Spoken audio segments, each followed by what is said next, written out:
one where all I do is bitch about shit. Would you want to read it? Um, yes. How would that be different? Oh, it would actually be. It'd be Yeah. semi-monthly. What does that mean? Does it mean twice a month? I don't know. Yeah, I'm thinking Or does about that it. mean? Yeah, Does it mean? I'm thinking about it. I never understand that. Is it every other month or twice a month? I guess I bi-monthly, think right? Would be. twice a month. Yeah. Like today, when the person came up to me with the Buddy Holly record at the record store and I was shopping and said, "Is this any good? I've never heard of Buddy Holly." Isn't that the It's not guy? every day. That's the There are guy days. from that's the guy from the song by the oh god, now I Weezer, can't. yes. Weezer. Thanks, I couldn't pull it. Damn it. It's okay. But I'm thinking about it. I got to run it by John because I've got a couple ideas of That's how I know how I him. want to form. That's okay. But usually, Kidding. I know who Buddy Holly is. I'm not dumb. Well, I don't know. You like the gem theme, so I don't know. I can't. Hey, why did you? Hey, I don't have that set up, so you're lucky. Yeah. By the way, complete happenstance that I realized that was actually 45 seconds long. Okay. That was pretty funny. Yeah, it's truly outrageous. So DragonCon, we want to recap that real quick? Yeah, sure. Why not? We survived, I think. Yeah, I thought it was fairly successful. I had have a decent con. Even it was the first time my family had gone with me, and they also did say, "Yeah, that'll be the last time we're going with you." But no, that wasn't that. Isn't in that vein. They had a great time. It was just freaking insane. It was packed. So what they're trying to say is that they're going to go next time, but not with you. Is that what That's a very good possibility. The only thing that really killed me about the whole DragonCon thing was my drive, because I drove, because there was three of us coming. I wasn't going to buy $800 worth of plane tickets. Right. So we drove. It essentially boiled down to a total of like 17, 18 hours. Both ways combined. Coming back it's funny. It was fine cruising, and then I told Sonia, I'm telling you, we are going to spend 20% of our time in this car going the last 5 miles through Atlanta, and that was literally what it was. Because of course we hit it right at, as the guy points out, he says, "Yeah, the only time you can actually drive here is 3 to 5 a.m. and maybe 2 to 3 is probably another good time you can drive through Atlanta." Yeah. Outside of that, it's rush hour, and it literally was. We hit it right at like 5:30. Ooh. Yeah, it was not great timing. So yeah, we spent about an hour and a half just trying to go 5 miles to get to the hotel. It was crazy. I don't know how you guys live with it. It's like, yeah, I can't. I can't even imagine. Yeah. Yeah, I stay away from it. That's what I do. Yeah. Well, I had a good time. I think FunFest went really well. I don't know. I thought, what do you call it? Solve This went really well. As far as the things that I did with you guys, my Lost panel went really well. Thanks, Rob. Huh? Yeah, I'm sorry. Were killing me.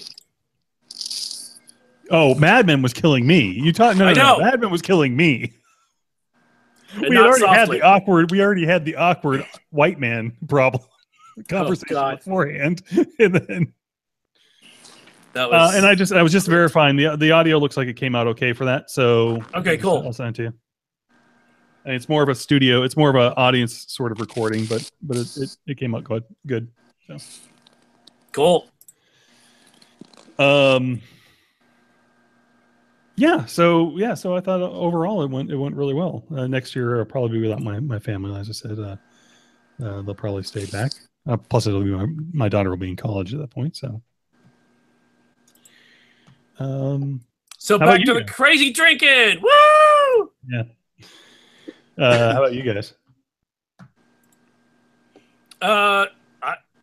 Went well for me. I did a few more panels than normal, which was good. That's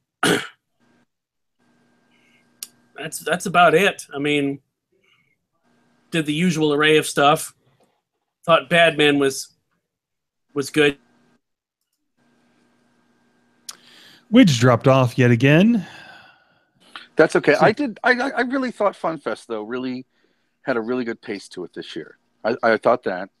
I'll ramble till Widge gets back on, and then I wish I could have stayed longer for the Lost thing, but I kind of liked the format of it, and there were more Lost people than I thought. Yeah, that Lost panel worked out really well. Especially since we kind of we did a good job of setting the tone at the very beginning, and then it just everyone just kept with it. So they kept with the theme for the most part. I mean, we occasionally had to ask, hey, how's a guiding a leading question until someone else came up with something else they wanted to say or what have you. And yeah, it made me decide I'm going to rewatch the series now.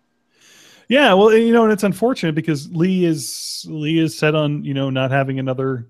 I mean, I'm fine with it actually because I've done it several years. Aaron's done it several years, but Lee is just like, well, at some point we're not getting guests for these shows, so we just need them to move on.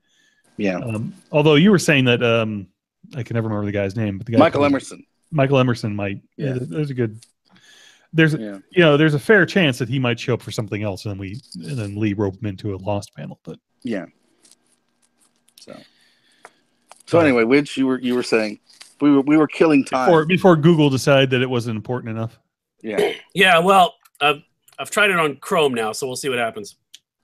Oh, that's what the problem is. It's like no, you have to use our products. Probably. But no, I was just saying I thought everything went well, and the panels that I was on, they didn't seem to suck too badly. So, yeah. Well, it's funny. So I did 50 days of Dragon Con leading up to it, of course. And one thing I kept saying, oh, you know what? I've never seen anybody turned away from the door. I mean, I'm sure there are on occasion, and maybe on the bigger panels sometimes, but I've never really seen it. And then, my family got proceeded to get turned away at the door. I don't know, like 5 or 6 times. It was so freaking packed. Which is nice because that means that those folks that were doing panels had plenty of people around. But on the other hand, I think it may have gotten to the point where it's unmanageable, especially on Saturday. But I don't know what you do to solve that because I would feel bad for the kids that can only go like on a Saturday and want to see, and want to go to Dragon Con and see Dragon Con. But they've got to do something. They got to figure out either their line situation. There were people standing in line that there was no possibility of them ever getting into the door. I mean, ever. There, not in anybody's imagination was there any way that they were getting in there, even if they were just standby waiting for people to walk out. They got to tell those people that, hey, listen, there's no way you're getting in. Go find something else to do. Otherwise, you just stood around here for 2 hours and just you're just gonna be pissed off at the end of the day. Right. Yeah, that's why I use the streaming for if there's panels I know I want to go to and I can't make it, but there's a strip like the Nathan Fillion panel. I knew I wanted to see it, but I'm like, who am I kidding? I'm not going to get in. I'm just like, I'll watch this in my hotel. Yeah, I bought the streaming package as well. I mean, it was $10. There's just the things, like we wanted to see the Doctor Who stuff, and I know that you mentioned it's probably a copyright or contractual thing for them not being on there, but there's not enough on there, I think, compared to what there should be on there, I suppose. Excuse me. The Nathan Fillion thing was good. I mean, he's obviously very. This is hell. I mean, he's producer and co-star, or at least a recurring character on on the show about being a con, going to cons. But he's very seasoned at it, and he knows exactly what to do. But like I said again, I don't know if the streaming package is worth it at this point. I mean, I guess for $10 it actually was worth it. It wasn't, it's $10. And, Yeah. Three of us, me, myself, my wife, and my son watched the Nathan Fillion one, and I watched a couple others. So I guess $10. It's worth it. But I really wish they put some more stuff on there so it would make it more appealing to people to say, yeah, okay, I'll just watch it on streaming. Yeah. Or hey, we could send them video from the Fun Fest and they could put that up there. Free of charge. Free of charge. Yes. Yeah. Widge, how was the Beatles panel? I thought it went well. There was another panelist on there. I don't remember her name. She was very knowledgeable, and so she was throwing stuff out that Tuffley and I did not have. So we had a pretty good panel for it. I think we did it justice. Was her last name Ono? No. Oh, okay. No, she wouldn't get out of bed. Wow. Yeah. Thank you. That's why my one programming regret is that I couldn't go to the Beatles panel. How did your moderating go? So let me say this, John.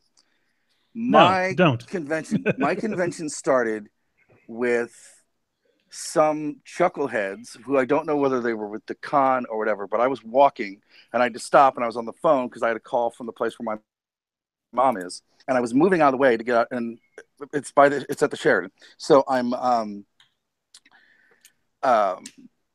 basically, trying to move out of the way to get to a couple people, and I'm leaning against the railing because there's people, they're like running and stuff. So I moved to get out of the way of this girl, right? Mm-hmm. She had like a little entourage of people, and I didn't see this other guy come at the side. So he sort of jars me in a way that my phone falls, right?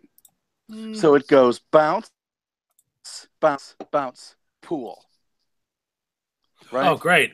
Oh, no! So the first thing I did is I got the phone, right? I got in a friggin' Uber, and I went to store by Georgia Tech, right? And I walk in there, and she goes, "Can I help you?" And I said, "Okay, here's the deal. I'm here for Dragon Con, and my phone just died. I don't really think it's practical for me to go this weekend, one, without a phone for Dragon Con, and two, I've got an 86-year-old mother. If there's an emergency call, I have to be able to get the phone, right?" And she's like, "It's gonna be cool." And she goes, "Hey, you're the Doctor Who guy." And I'm like, "What?" She goes, "You do the Doctor Who panels." And I said, "Yeah." She goes, "Well, let's see what we can do." So she did. To be totally fair, it was like an amazing customer service experience. She's like, "You know what? You've got insurance on the phone, so you could get a new phone right now, but you'd have to pay off your old phone and then buy the new one, and it's an insane amount of money. Don't do it. You're insured.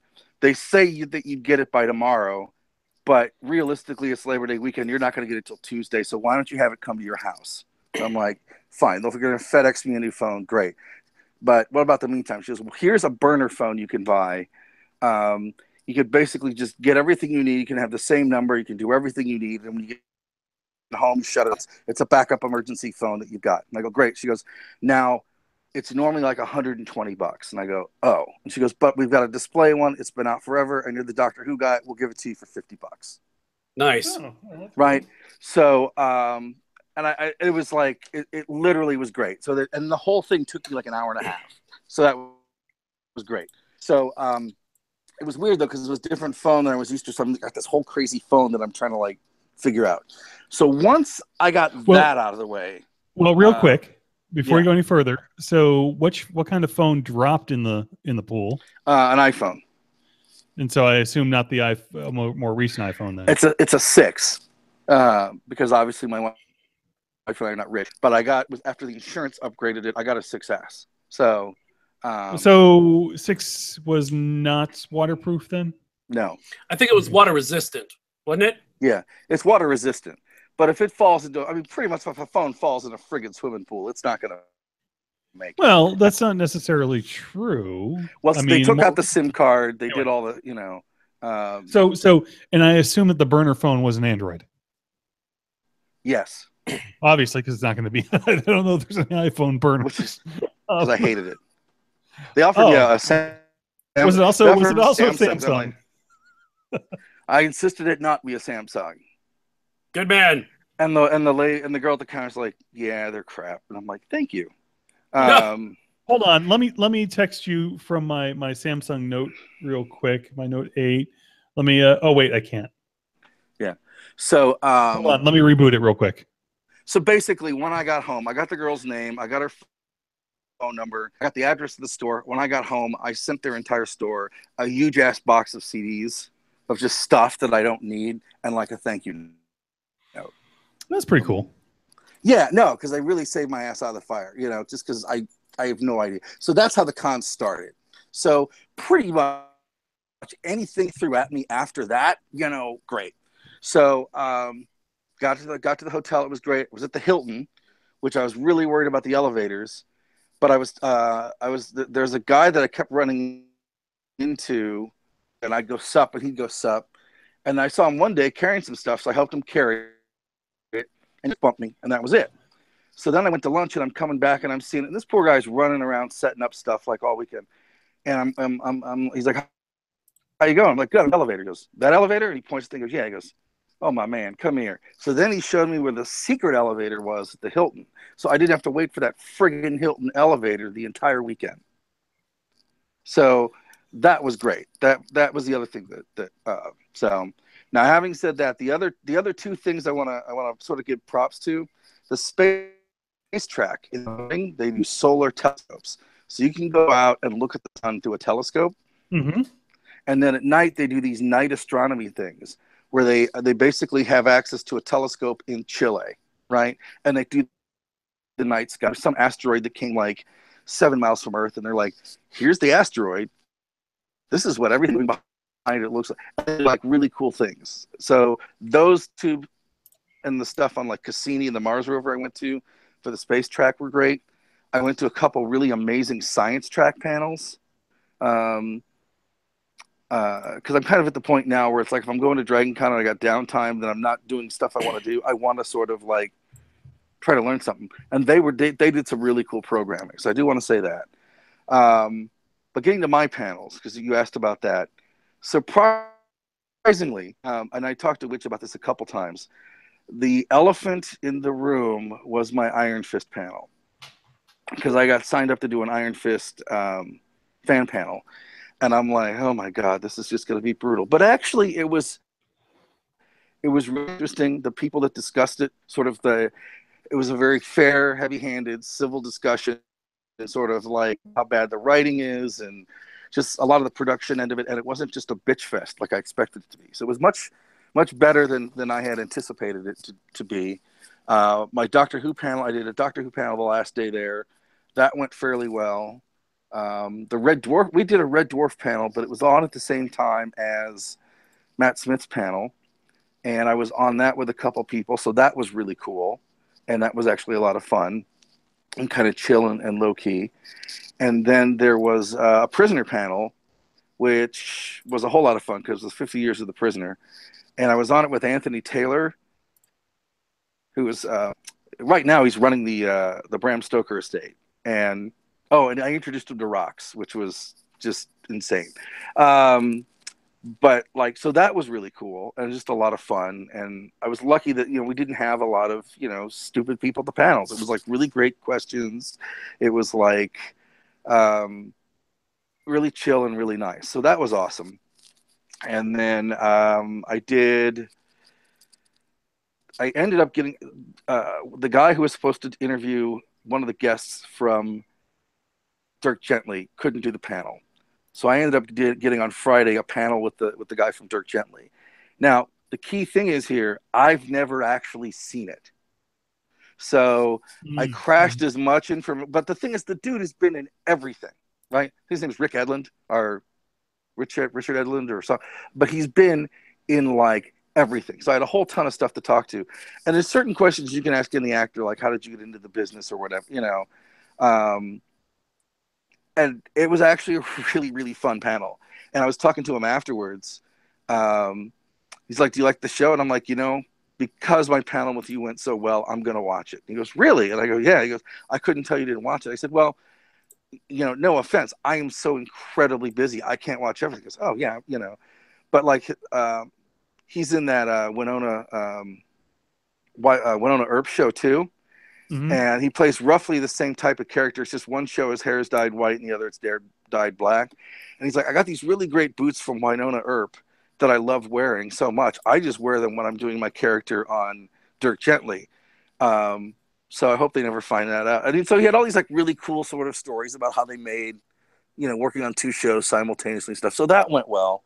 And then the Legends of Tomorrow panels, all the Legends people were like just really, really nice. I can't even. Yeah. Who all was there? I don't even remember who was there.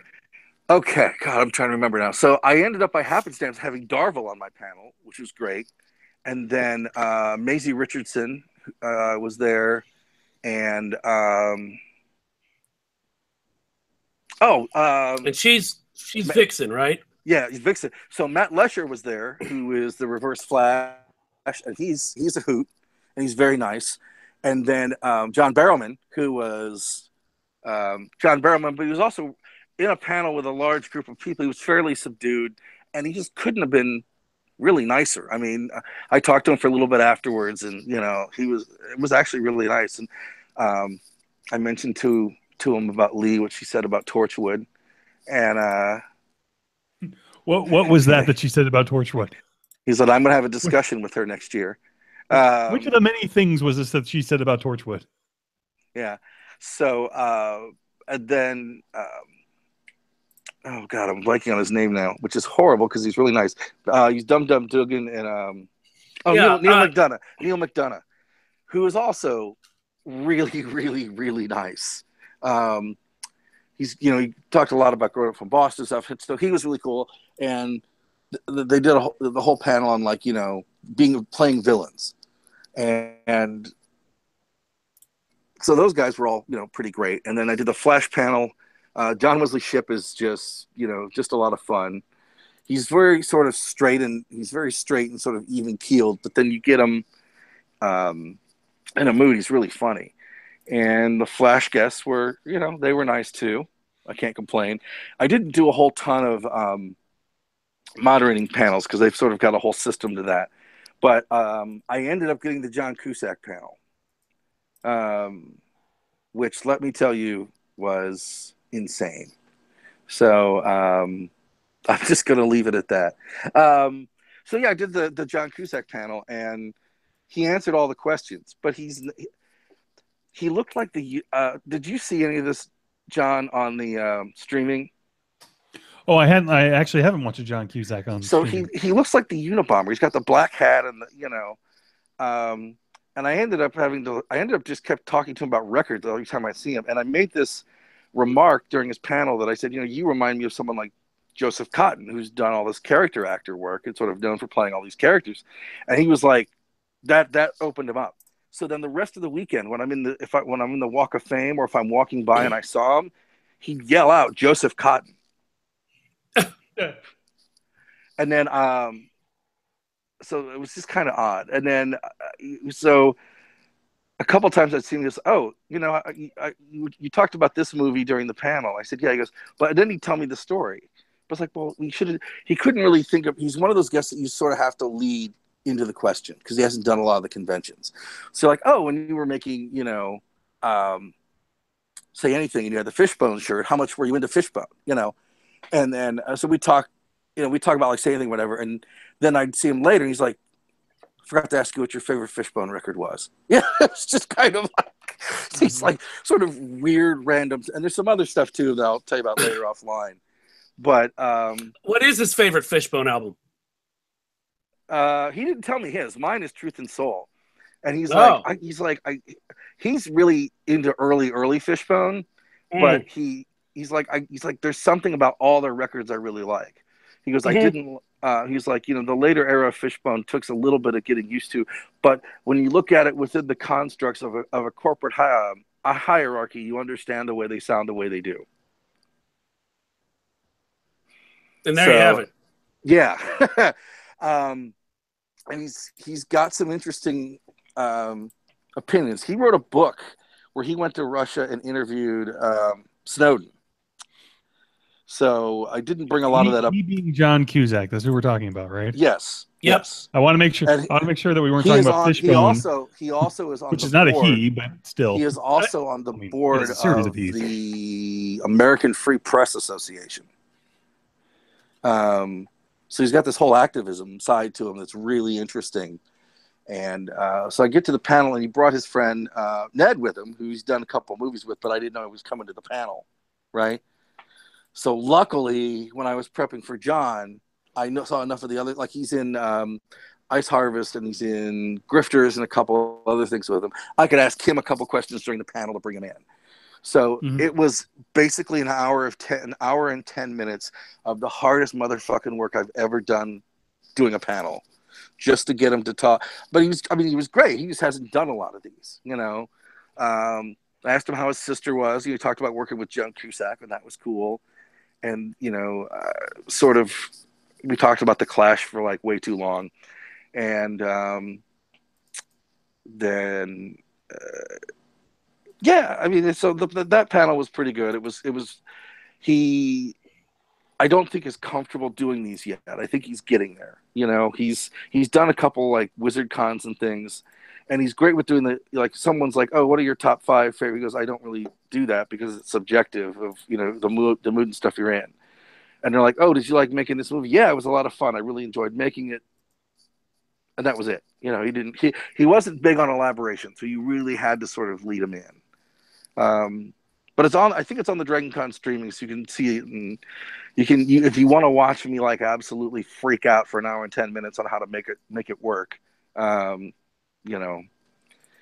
but I saw him a couple times during the weekend, and he is, when you get him sort of away from being like a movie person, he's very quiet, but he's very, very nice. Sort of in the same way that most of the guests at Dragon Con are sort of very nice and cordial and social. But I think he was sort of overwhelmed by the number of people, and I think that I was overwhelmed by the number of people, and I go every year. Yeah, I was too. So that is my panels sort of thing. Oh, and I thought, which I think you were off the phone, I was telling John, I thought the Fun Fest went really well. Oh, cool. And I think the big thing with it is it felt faster. I don't know why, but it flew by much faster. And I think we were lucky in that we got a really good crowd. I think we got a crowd that came to actually participate, which was fun. So I think it really, really, really lent itself to, and also, if you are listening to the podcast, by all means, go to your whatever device you have and rate the Need Coffee People panels, and rate us well if you can, because that's one of the things that allows us to do more Need Coffee programming as a group or individually, is if you give us good marks. So please do that. Yes, please go now. Yes, go now. Please go now, because it matters. I mean, that stuff does actually matter. I was literally, there's times I'm just like, I'm not messing with this many people. I managed to sneak out and get my record shopping done. I went and saw Rocky Erickson, and I went to the High. So those are like my off Dragon Con things. And there's like 2 or 3 restaurants I wanted to hit, so I got those done. And trying to think what else. The thing is, John, they had what, 80,000 people this year? Yeah, well, that's the announced. Yes, was what was announced. That's my head count of fist bumping everyone. I lost count at about 68,000, but which is only 8,000 more than it was the announced last year, but it certainly seemed like more than 8,000 for having as many people as they have. It is a much more interestingly oiled machine than you would expect it to be with a crowd of that much. Now, having said that, there's times where like, is this panel on TV? Because I ain't going out in this shit. You know, even though the weather was great, I watched a lot of panels, and the weather was fantastic for. Yeah, the thing that really, for everything, the weather was great. The thing that really helped me is I ended up doing like 15 programming things, but like it was spaced out well enough that I wasn't like running all over the place. So that was. Yeah, for the most part, I had my whole Saturday available, which was nice because I was able to hang with the family. Madman would tell you something different because even though I knew I wasn't going to make the panel, apparently Lee never got that information to him, so he's got yet another reason to hate me besides my white privilege. Yeah. I didn't even get into any of the Matt Smith or Doctor Who. I didn't get into any of those. So if that makes you feel any better. Oh no! I was supposed to be on a panel with him, and I didn't show. Oh well, that's great. That's okay. Well, it was known in advance, and we told him. Well, let me clarify. I told Lee it was a Lee panel, and she knew, and that information never made it to Madman. Yeah, I mean, my understanding though is that the panel they only had a few people in it anyway. Well, those people deserve a show too. I had a person of interest panel, and Lee didn't put anybody on it with me, and I'm like, oh my god! But definitely showed up, but it was fun.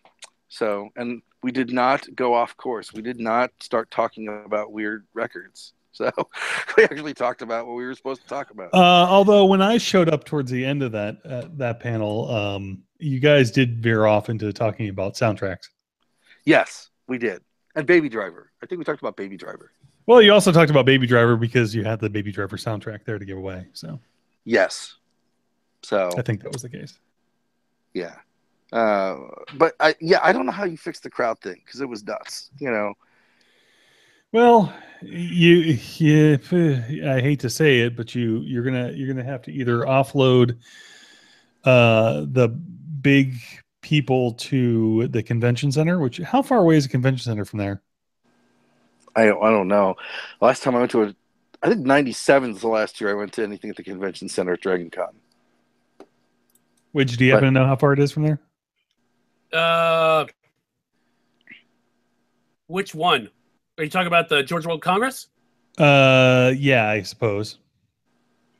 You're going to have to move those. Basically, what I'm saying is, even though those big panels fit in those rooms, you're going to have to move them someplace where they can do better line management because that was really what was. Yeah, but then problems. can those go into the hotels and all the other stuff? Well, my point is that my point is that they could still schedule stuff in the hotels, and I would say my little note because they put out a survey this year, which was interesting, and they were taking suggestions. My little note to that is you got to space out those panels more.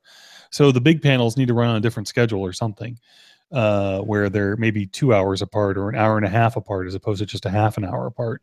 Because getting people in and out of there is insane, right?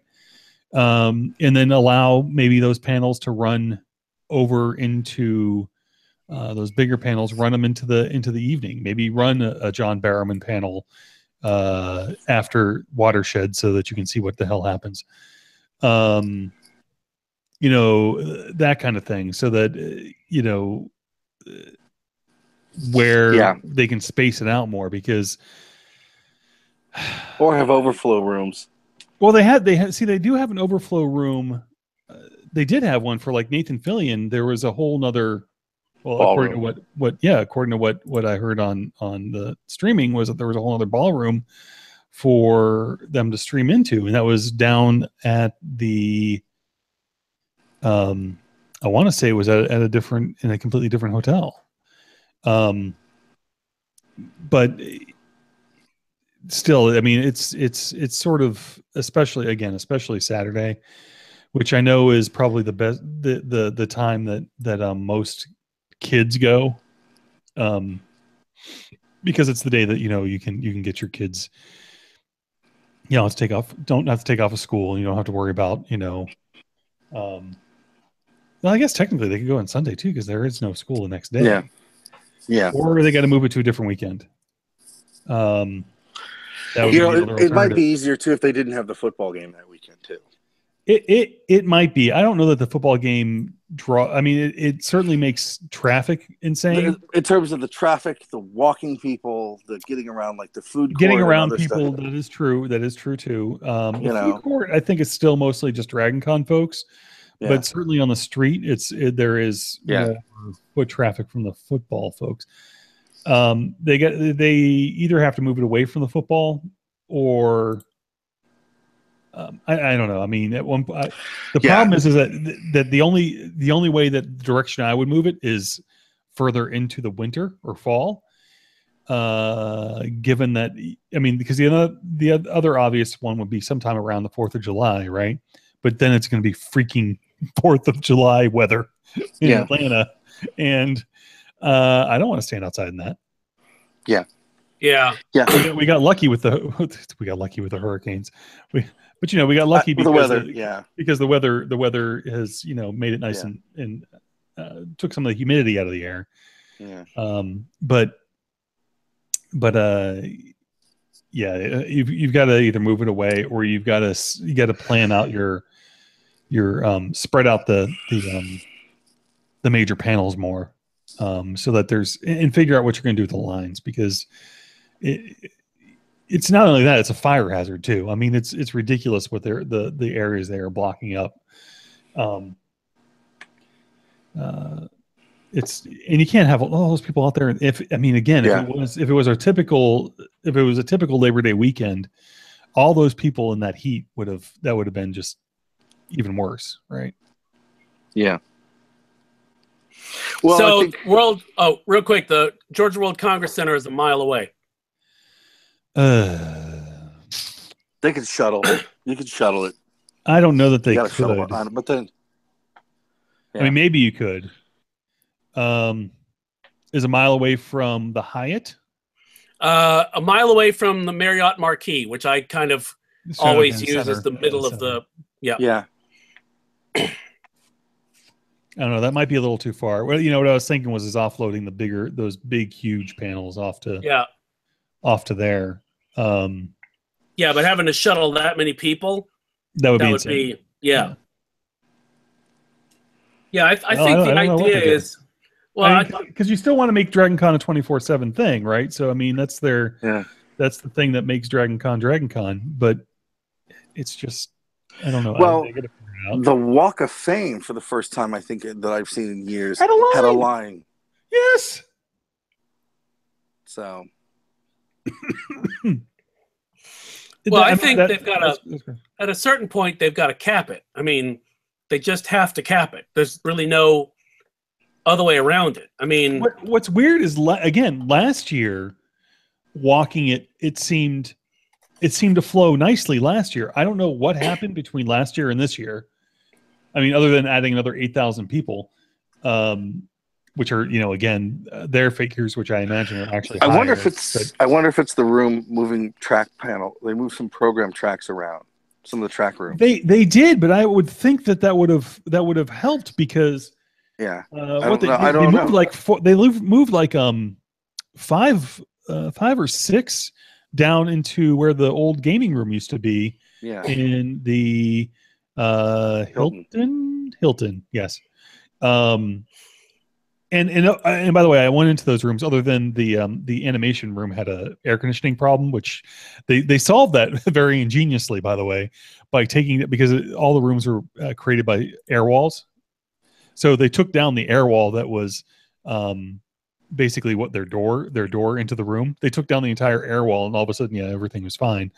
I was wondering what was going on with that. Okay. Yeah. So because we'd gone to a Last Airbender or whatever, a panel in there, and it was it was like 900 degrees in there, and so they were calling and complaining about the air in there. All the rest of the rooms were fine, but apparently the vent for that one wasn't functioning properly, or it wasn't lined up right or something, I guess.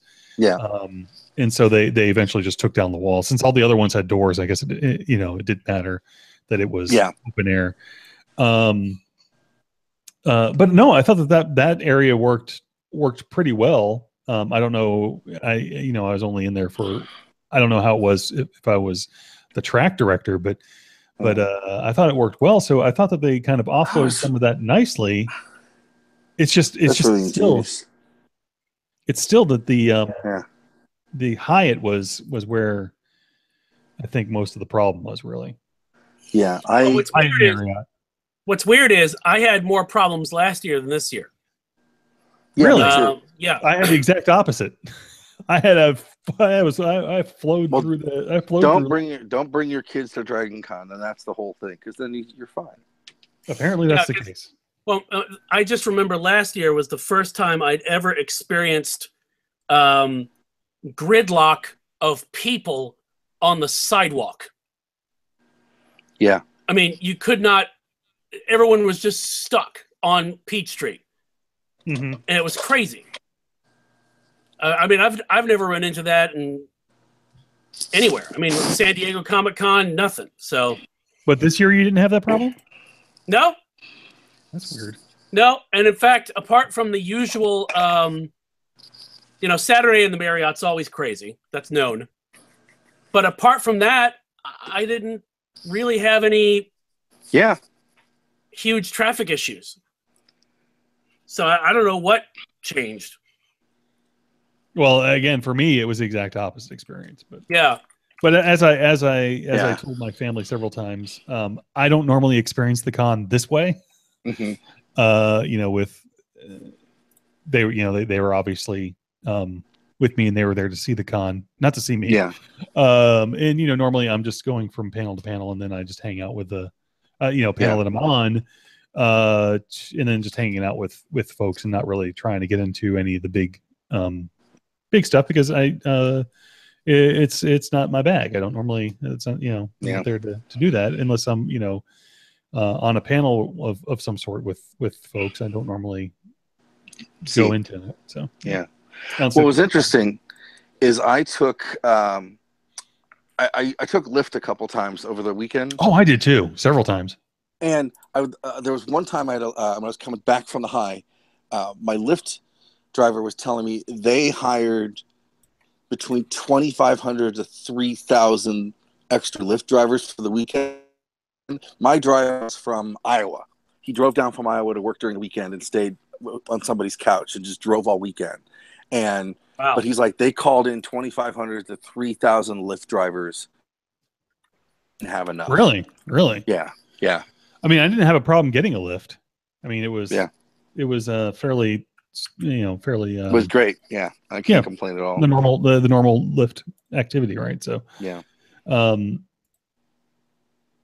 and I mean, I took it a couple of times because I actually stayed out over by basically the new stadium. I stayed in one of the furthest overflow hotel you could be at. So we didn't really, we had to walk across Centennial Park and everything to get to there. So at night didn't really want to be walking across Centennial Park. So we take the Lyft back. John, the other thing too is this is the first year that I got from the airport to the hotel without any sort of traffic thing. I literally got from Hartsfield to the hotel in like 18 minutes. Oh, really? Yeah. When did you come in? At 3:00 in the morning? 11:30 on. My flight got in at 11:30 on, what day was that? Thursday. Oh, okay. So just before rush hour starts. Yeah, but I mean, by the time we sort of hit Andrew Young, I could tell it was coming. And by the way, you mean 11:30 at night, right? No, in the morning. I know. Now next year I'm gonna do this Wednesday thing. I think. Well, they actually put the dates up for next year, and it is listed as 5 days next year. So Thursday, Friday, Saturday, yeah. Yeah, it's no longer even though they've been doing stuff on Thursday, they've officially embraced Thursday as the new it has finally come to Wednesday, and Tuesday is the next Friday next week, whatever. It's nuts. I've gotten dispensation to like I'll get a sub for my radio show and come down on Wednesday. Screw it, you know. It's insane. It's just so while we were at Dragon Con, apparently they announced the price drop for MoviePass. Do you see that? Oh yeah, I heard about it, but so MoviePass, I guess, has been around for a while, but it was like $40 a month or something like that, and it is now $9.99 a month for unlimited movies. I mean, one movie a day. Okay, so MoviePass. Go pull it up on the Google there. Okay. I think it's MoviePass.com. I think it literally is just that. And so it's been around for several years. But one of the guys who was the executive chief executive at Redbox and also chief executive at Netflix took over, and he has lowered the price to $9.99 a month. And the way that it works is kind of genius, because you can go to a movie a day every day of the month if you want to, and it's still only $9.99 a month. And it most every single movie theater out there, including AMC's and whatnot. Now AMC, of course, once they announced the price drop, said that it called them a bit player, but of course. At the same time, as soon as they announced the price drop, they added 300,000 new subscribers. And the way that it works is once you're within 100 yards of the movie theater, you can check in on your phone. And his ultimate goal, according to the interviews I've read, his ultimate goal is to kind of change the way this works a little bit. But because of they have no agreements. This is important to note. They have no agreements with any movie theaters for this program. And his point is we don't have to, because what they do is you get within 100 yards, you check in on the app and you say, okay, I want to see John Wick Chapter 2 at this time at 7:30. And they've already sent you a credit card. It's a MasterCard. For all intents and purposes, it's a regular MasterCard, but it has no money on it. It's not authorized to do any transactions until you check in, and then it's authorized for that amount of that ticket for that movie theater. And you go up to the box office, and you say, "I'm buying this ticket," and you give them the credit card, and they swipe it, and it's authorized for that amount. Now it does say MoviePass on it, and it is red and white, which I guess this guy just must love that because Redbox, same colors, right? Netflix, same colors. Right. But anyway, so because of the way that contracts are written for credit cards, you can't, as a business, you can't decline taking a MasterCard or a Visa at any point. You are agreeing to say, yes, I will take that. I will take your brand, no matter who it's processed by. So in other words, he owns the MoviePass owns this whole process, and they have the agreement with the credit card processing company to say, okay, here's what this is how we're going to run it. Now, AMC has come back and said, well, you can't do this, blah, blah, blah. But of course, contractually, not legally, it has nothing to do with legal. It's contractual. They can't do anything about it. And even his point was, even if they decide, well, we're going to teach our people not to look and say, well, we can't accept that, he'll just change the color. He'll take the name off of it. It doesn't matter. You can't prevent it from happening. And as of right now, his plan is, he's playing a long game. His plan is to let this go through and continue to get more and more subscribers. Of course, the idea being there is, and his thing is that they can sell that data, right? They can turn around and sell the data. These are the people that are going to the movies. Here's how often they go, blah, blah, blah. Here's, and he even in his grand scheme thinks that at some point they could also be able to pre-purchase concessions or whatever, and then you just pay them back at the end of the year, or at the end of the month for the concessions you bought on their card. Right. But then you would also know what they're buying, which of course, if you're thinking ahead to where he's probably thinking, it is, he can then go back to after a couple of years of building this up, go back to the movie theaters and go, look, these are the people that are coming to you. I can take you off of this program, and you'll just lose these people. You'll lose these concessions, or you can start cutting me in on the profits, because here's the kicker, and I don't know why AMC would complain about this other than the long game. Is AMC or whoever gets the full price of the ticket. They aren't selling a discounted ticket at that point. Yeah. I don't understand why they would have a problem with it either. Except for the long game, right? Because they know at some point he's going to come back to him and say, look, I've got all these customers now. I've got, 23 million customers. You can either start cutting me in on the profits, or I can just tell them that AMC it just no longer works with AMC. Yeah, I'll lose some customers, but they'll go to the other movie theaters. Well, but at that point, I mean, because cinemas make their money off of concessions anyway. Right, which is the other thing, because they already have, just with when it was $40 a year, or excuse me, $40 a month. They still had metrics that showed they're 125% more likely to go to the concession stand than the average moviegoer.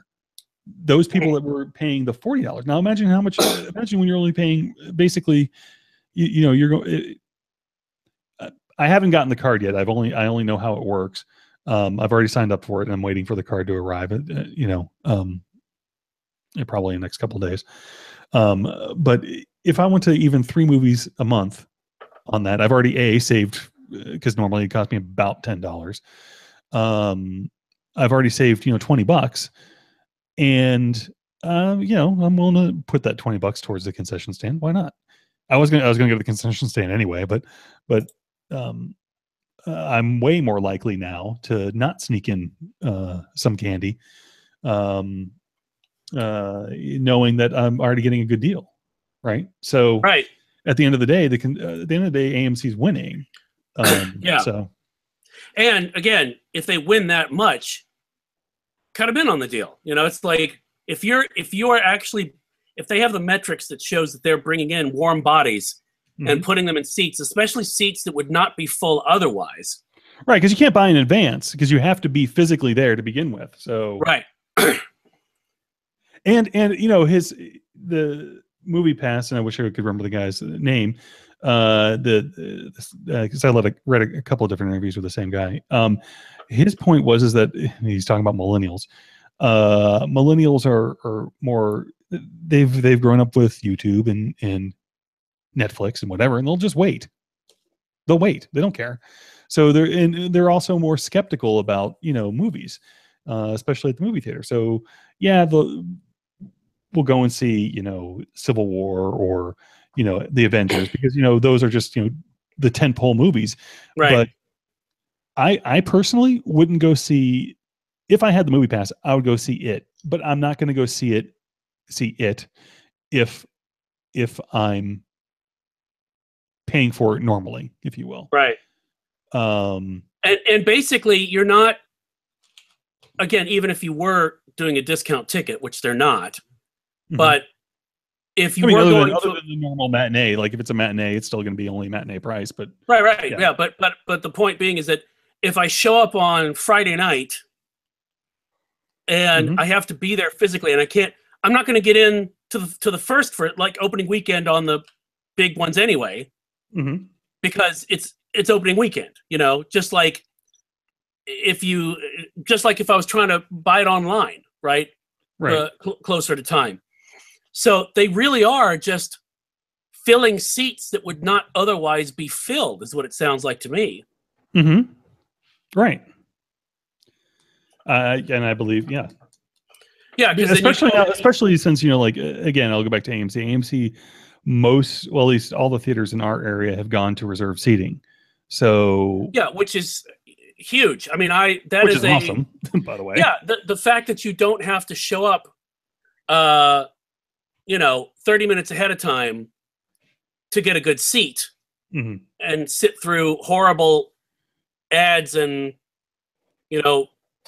behind the scenes things hosted by Jenny Menudo, whoever it is. I believe her name is. Or Jenny Tuda. Tudu. What is her name? What was that little comedian? I have no idea. There was a comedian that but back in the whatever. But yeah, so hung out with Emo Phillips.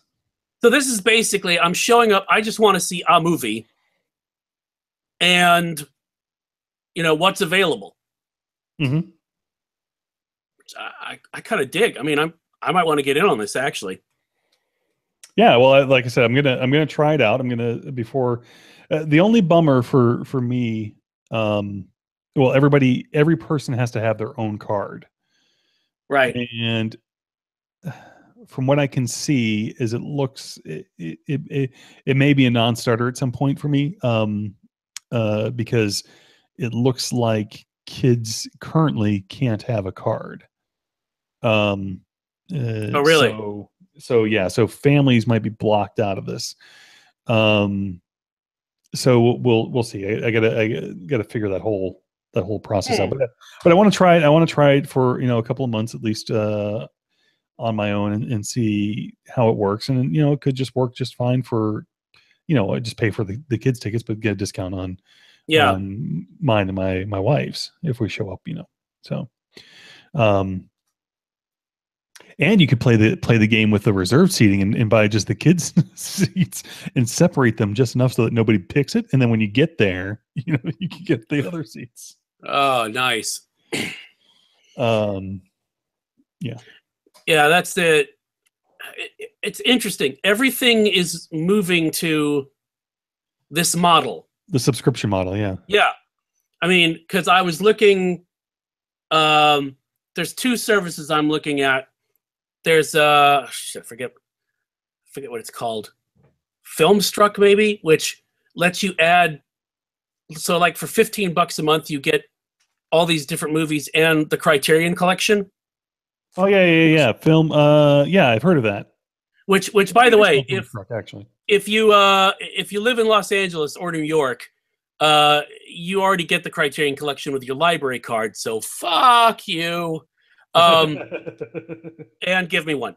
And there's another called BritBox, which is supposed to give you access to that's a lot of a lot of British stuff. Yeah. So I'm just like, okay, well, that's cable dead. Yeah, so we talked about this. I did a panel at looping it back to DragonCon. Did a panel at DragonCon called "Cutting the Cord." Yeah, I saw you were doing that. And we talked about this though. At some point, though, it becomes more expensive. You know what I mean? Than having cable. Yeah. Because first of all, you think about it. You have to actually have. You actually have to have broadband of some broadband, kind. Right? So you got to pay the cable company in one way or another. Typically, the cable company. Although, if you believe our dear leader's protege, what's his nose at FCC, the 3G ban on the cellular phone is considered broadband, so that's good enough for everybody. Anyway, he's a dick. So, yeah, most of them are. I can't believe the FCC. I mean, the deal with the I don't want to go down a whole different path down there. Anyway, so you have to have broadband, and if you tack on every service, it starts to level. I mean, I contemplated cutting the cable completely until I went and I talked to them, and they said, "Well, we'll give you this deal for 2 years." And looking at how it weighs out, if I wanted to get the same programming with Sling and through various other things, it winds up being the same price or more. Right. So it's nice if you can do a la carte, but I mean, freaking CBS, for crying out loud, is putting Star Trek and only on their platform. So basically, they're charging you, what is it, $5 to $8 a month, depending upon if you want commercials or not, just for Star Trek. Because I mean, I can't think of anything else that I'd watch on there that isn't already on Hulu or on Netflix. But then Disney is now going and pulling all their crap out of Netflix. And so apparently also CBS is following suit too with Netflix and or a couple other things. So now Netflix, of course, is doing a good job of, just getting good programming in addition to their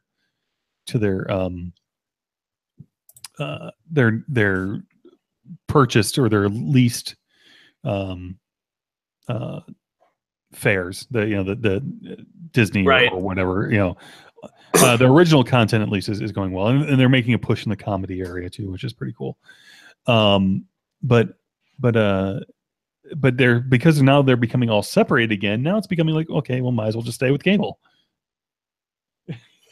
But you're right. There are these other subscription models outside of that you can't get on cable. So yeah, your BritBox you can't get that stuff on cable.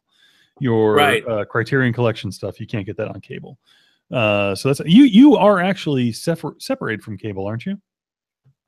I have cable for my broadband, but that's it. I don't have television through it there. And you don't watch sports, correct? No.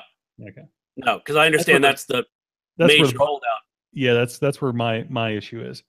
Because I watch football and I watch baseball and I watch hockey. So those things are not easily available. Especially since I watch local market stuff. If I was a fan of Atlanta teams, I wouldn't have a problem with actually cutting cable, because I'm fans of my local teams. They're only broadcast locally, on the local channels. Now I could go the whole route of antenna and a TiVo and blah blah blah, but then it becomes sort of a big pain to sort of manage, right? So then now I'm going to pay cable for the convenience. So yeah, no, it makes sense. And but MoviePass, check it out. No, I will. It's just, and it's one of those things where you can cancel at any time too, and it's fairly straightforward to cancel. The cancellation process is straight up. So I mean, if you decide you try it out for a couple months and it works, great. If it doesn't work, then cancel it. Yeah, and there's all the, like, I noticed through Amazon that you can watch, like, I mean, I was just looking, BritBox you can do through Amazon apparently. So you have like Cinemax you can do through Amazon, HBO you can do through Amazon. You can basically subscribe and then get it through Amazon, which I don't know. Yeah, well, what it basically is just it becomes a channel on the Amazon Prime app. That's how that works. Right. It's essentially a Roku without having to switch out of the app. And I'm wondering if at some point do they start to bundle shit together? They might. So that, I mean, because they got Whole Foods now, so they'll surely purchase everything else.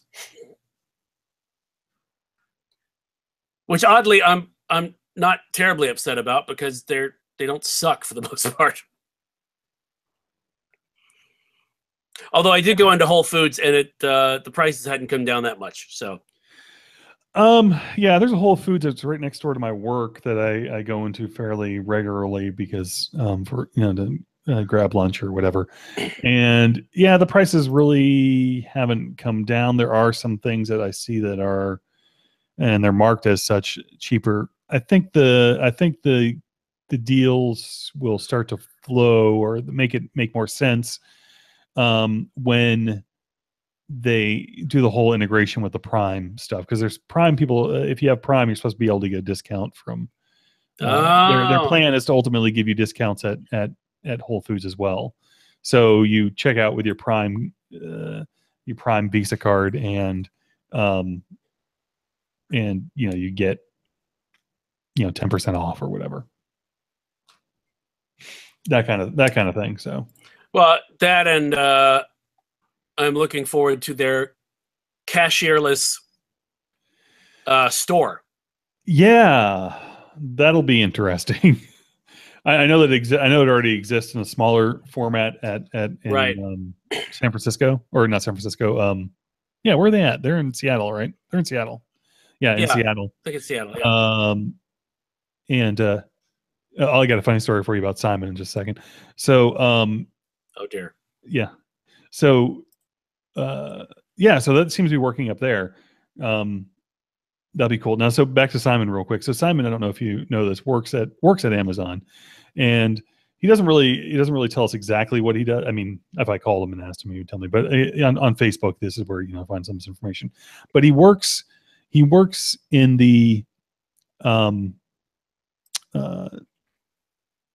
Alexa.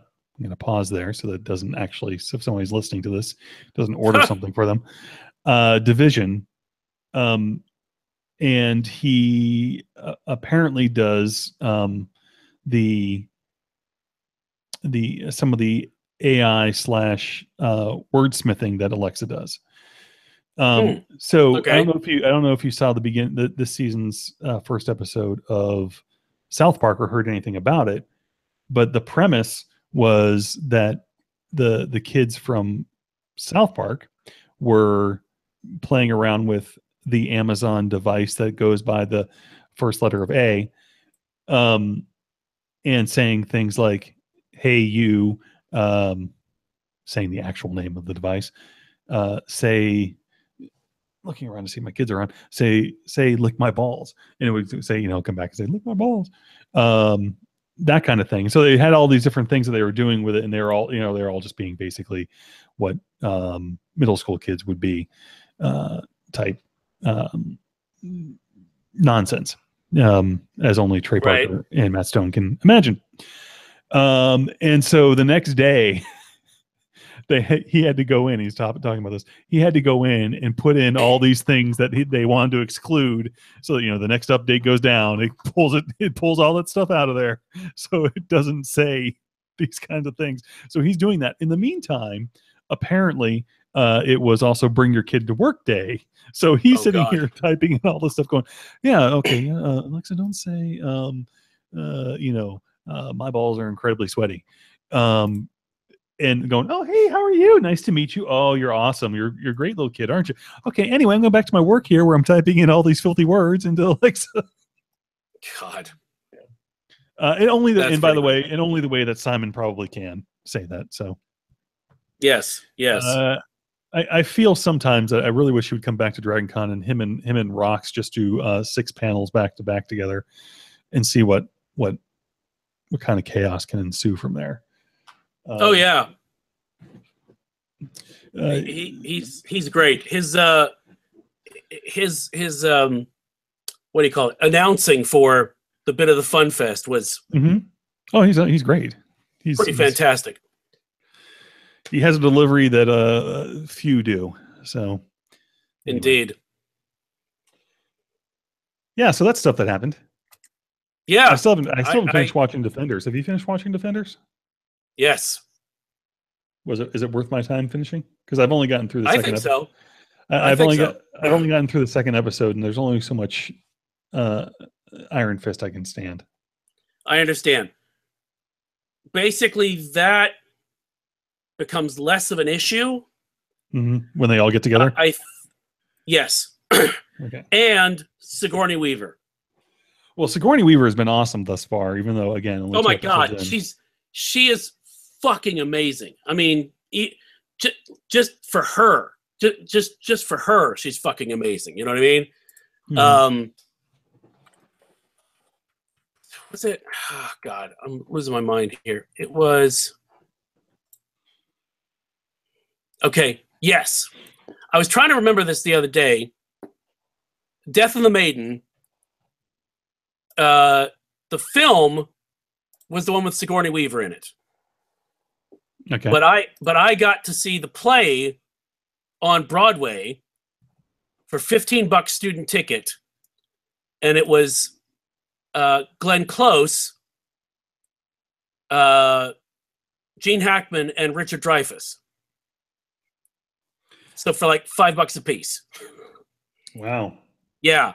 And let's see. You broke down the ticket you were buying was broken down by the cast members. Is that what you just did? I just want to make sure that I can understand what you did. But I'm like, I'm just like coming at it from the standpoint of, can you believe that I got to see for $5 a star? And it's just the three of them. There's just three people on the stage ever. So it was amazing. And I did not realize Mike Nichols had directed it. So there you go. Mike Nichols, who brought you The Graduate. Mm-hmm. Mm-hmm. So this is something I didn't know about you. Did you go to school in New York? No. I took a couple of school-related trips up there. And I gotcha. Yeah, and so basically, and I'm not a student, so I don't know if this is even possible now, but you would get $15 tickets for either student shows, like the Cameron Mackintosh. They had, like, Les Miserables would have $15 tickets because they do that in London, and they brought it over with them. Or you get discounted tickets when there has to be someone in a particular area. So it's like I think it was Penn and Teller. Mm-hmm. I saw their show at one point, and there was an audience box that they would go into, and so they would be interacting with the people there. So they had to have people in those seats. Mm-hmm. So those were actually discounted tickets to make sure that there were people in those seats.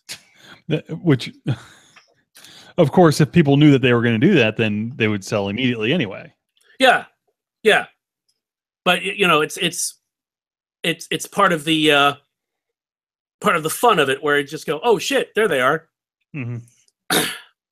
But so yeah, no, just it's hard. I don't find discounted tickets anymore. It's more like the stuff that I want to go see. I'm just glad I can find tickets. Mm-hmm. So, but no, I did not go to school up there. I would have gone insane. More insane. I like New York. I don't think I would want to live there for any extended period of time. I have only been there once. I've only been there once. Really? That was for business. Yeah. Wow. Oh, you need to go. Yeah, I never actually toured the city. I just went there to mostly in the financial district for the insurance job I had. I wasn't as a programmer, but for an insurance company. And I had to go up there, and that was the extent of my New York experience. Yeah, no, you need to go. I probably should. You and the wife go up there, catch a couple shows, because you're a theater guy. So have you actually seen? I've never seen a show on. Nope. Holy shit, dude! Dude, you got to do it. I have not. And that's the thing, is that generally when you go up there, there's always something where you're like, holy shit. Like, again, one of those school trips, I bowed out of whatever they were doing that night. And for my birthday, I had asked for a ticket to see Dustin Hoffman in Merchant of Venice. Oh, really? Yeah, that was amazing. But yeah, there's generally something up there where you go, like, what was it? Laurie Metcalf. Last time I was there, Laurie Metcalf and Bruce Willis were about to enter previews for Misery as a stage play. Mm-hmm. And what is it? Soon you've got, because I was looking the other day, Denzel Washington is going to be doing The Iceman Cometh. And there's another, what is it? There's another play with Key from Key and Peele in it. Mm-hmm. What is this? That's Rob. Rob, your video's on. Oh, sorry. Hold on. Let me. No worries. There. I was like, we'd suddenly tapped into Grand Central Station. There, that's better. Well, you are. Yeah, sorry. Now leaving from platform 5. Wow. So where you went to? It looks like you went to a coffee shop. You in a coffee shop? Yes, I went to pick up some coffee real quick because I I'm in between really annoying phone calls that are related to mom things. So, yeah. Good times. So yes, I was just haranguing John that he needs to go to New York. Yes. Have you been there before? I have only been there once for 2 days, and that was for work. And so I really didn't get to do anything. Yeah, it's like Dragon Con, but with real people. Real people? Yeah. Okay. I almost said without costumes, but that's not exactly true. So Nope. Hey, can you order me a double latte real quick? No. Well, screw you too. I would, but I can't. You can just mail it to me. I couldn't get. Yeah, right. I already That would have be enough. amazing. It would be amazing, but I couldn't even get strange donuts on a plane. I doubt very seriously I could get you a coffee. So, yeah, sorry. How strange were the donuts you were trying to get on a plane? Well, there's a place here called Strange Donuts. It's like our version of like Voodoo Donuts. Gotcha. Yeah, it's one of the people that owned Voodoo Donuts started their place here called Strange Donuts. And I thought you had donuts that were so strange that like the TSA were like, no, fuck no. No. They don't name them after like hip hop people or anything, but they have like a Captain Crunch one, and a lot of the stuff is similar to Voodoo Donuts. So. Right. Gotcha. But John, you need to go to New York. It's absolutely absurd that you've never been to New York. I'm beginning to learn that. I mean, yes, you can take your family. Well, Widge was telling me not to. Widge was telling me just take my wife. Leave the kids at home. Just do that. I mean, we're going. When the hell are we going? I don't know. She's got some kind of trip planned that I'm supposed to go on with her to New York. So yeah, but both of you guys are like way closer to New York than I am. Well, there's airplanes. Yeah. What? And nobody's flying. What? So yeah. Maybe you could go up to Binghamton and stay with Rox's family. Yeah, sure. I'll just drop in there. I mean, I have some people in Jersey you can stay with if you need a place. They've got an Airbnb. So if that would save you a little money, you just have to take the train in from Hoboken to New York. That is the sort of amazing thing that you have to remind yourself of, is once you get to a certain point going north, you eventually get to a public transport system. Yes. It's incredible. Yeah, it can get you anywhere. Oh, John. Yeah. John. You have to go to New York. All right, hold on. Let me plan it. Let me buy a ticket right now. Let's see. How much does it go south from Southwest? Southwest is having a sale. You can fly into Newark, and then there's a bus that'll take you into Manhattan. So when I lived there and I would go home, I'd fly in and out of Newark. So. Oh, there you have it. Yeah. Okay, Southwest.com. Let's see, how much is it? Book there. Yeah, I mean, there's all kinds of things you could do in New York, John. I can't even begin to tell you. You could go ghost busting at the New York Public Library. Alice They have Island. that new IMAX VR thing, which I don't know what the hell it is. But the most important thing you could do, John, is you could bring Widge some Hugh Jackman coffee. That is good coffee. That's that is pretty good coffee. It is the most important thing I could do, huh? No, not really. Yeah, I was on a plane. It's just nice. I was on a plane with Janet, and there was a guy carrying like 2 cups and had the huge. I'm like, oh, you got the Hugh Jackman coffee? He goes, yeah, I got the other one though that I don't need. And I'm like, give me that now. So it was cold, but it was still great. So I'm telling you, you have to do it. Let's see, 2 adults. Okay, let's see what we got here. Dun, dun, dun, dun, dun. Oh, come on, John. You have to go. $89 one way. You can also do Baltimore. Baltimore's great. Don't go to Boston. It's a shithole. But, Yeah. But how do you feel about them, though? Well, Well, John, they said, please come to Boston, and John said, no, why don't you come home to me? Sorry. Yeah, if I'm willing to fly out at 6 a.m., I can get there both ways. I can do it for about $200. Not bad. Oh, no, 6 a.m. out of here, 6 p.m. coming back. Yeah, $200. That's even better, because then you can do some shit on your day going out. Yeah. All right. Well, I go ahead and book it. Here we go. I'll be up there. Excellent. The 20th of October to the 23rd. Don't anybody look for me because I'm not really going to be there. What is the New York Comic Con's like the 12th, I think. Yep. Which I'm still on the fence about going to or not. So we'll see. Yeah, when is the Procession of the Ghouls happening this year? I don't know, but I would totally go to that. Holy shit, I want to go to that so much. I want to go to LA for Halloween for the Oingo Boingo Secret Halloween show. Wait, what? The Oingo Boingo is supposed to be doing a Halloween show. It's a rumor. I don't know how much truth there is to it. With Elfman? Yes, it's a rumor. I don't know how true it is. Holy shit.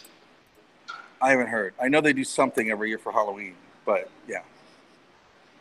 Now, wait a minute. I thought he's got tinnitus or something, so I don't know. Yeah. Well, I was just wondering. I was thinking at some point they've, technology will be able to fix his hearing enough where he'll be okay to do something again. I was thinking. I think they could make it work if they just got to figure out how. So, yeah, I don't know. But yeah, every year that's the rumor. But wow. But him and Bartek and all those guys are still in touch. So, there's a lot of money they could make. It's a lot. Oh my God, yeah. Jesus. Hell, I would be tempted to fly out for that shit. Yeah, the Farewell Halloween concert double CD is like one of my favorite live CDs. It's fantastic. It's probably one of the best live CDs ever made. And I don't love live CDs. So yep. It's pretty spot on. So but yeah. But anyway, John, regardless of Oingo Boingo, you need to go to New York. There's no excuse for it. Even if there is no Oingo Boingo? Dude, I can't even begin to tell you how much. The thing is about New York is when I lived in New York, Times Square was like seedy and dirty and great, and now it's like Disneyland, so you don't have to go to Times Square. So it's one big thing off your plate, right? But you can do everything else and have a blast. Yeah, but where will I see my peep shows? Queens, the Bronx, Yonkers. Just not Times Square. Yeah. So apparently the Procession of the Ghouls, it looks like it's happening on the 27th. And they're also showing the 1925 Phantom of the Opera in the Cathedral of St. John the Divine. How fucking amazing would that be? I DJ'd in there once. Are you fucking serious? Well, I used to DJ to Limelight. I DJ'd in there, yeah. Holy shit. Yeah, it was like an after party thing.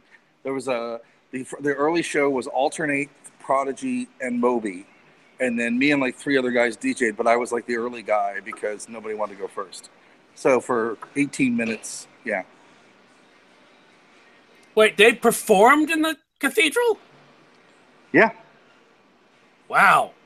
It's like maybe like 400 to 600 people. It was like a whole record industry thing. Jesus. That must have been crazy. Wow. It was insane. I couldn't hear anything. Yeah, I'm thinking the acoustics in there, like the Prodigy in there. How would that even work? Yeah, basically you They don't go full on. I mean, so it's a little more subdued in terms Okay. of how you do the sound, but it's loud. I mean, there's space. You can open up. There's a back area that you can open up. It totally works. Oh, wow. That's cool. Yeah, the St. John the Divine is awesome. And it's not even done yet. I'm sure it's still on somebody's to-do list. It's one of those like churches too that like because it's not done, it gives you a ton of flexibility as a space. So you can do all kinds of cool things. It's almost like they do with the Hollywood cemeteries. You know, they've got space to play with. They had now, and they and again in the early '90s, it wasn't as sort of polished and nice. So, but you could take out seats, you could move stuff around, you could like have a big open space you could play with a little bit. And you had certain restrictions, like you couldn't do alcohol. But they used to do like industry shows. Like they did like album release parties or these like exclusive things. Like, so a band would come, they'd play like a 30-minute set, you know, right before their album would drop, and they'd really like pimp everything. So, wow. Well, there you have it. Actually, you know what? No. Yes. No, I know the only other. No, I was just thinking. I just remembered. Diamanda Galas had done a live set at St. John the Divine. Yeah, that was for the New Music Seminar. That's the night. I think she played. I think Ice-T played with her that night because I was in New York for the New Music Seminar, and Diamanda Galas did a panel on music censorship with Ice-T. It was amazing. Wow. Yeah, because I saw her there. No, I didn't see her. Did I see her there? I saw her somewhere in New York. Because she played the New Music Seminar. I don't know if it was St. John's, but she played it was like the right before Plague Mass came out. Yeah, she did. Yeah, I've got a live recording of Plague Mass that she did there. She did the whole thing. Yeah. Wow. There you go. But yeah, she did a whole panel with Ice-T, and Ice-T was just like, he had no idea. He's like, "Bitch, you're crazy." It was great.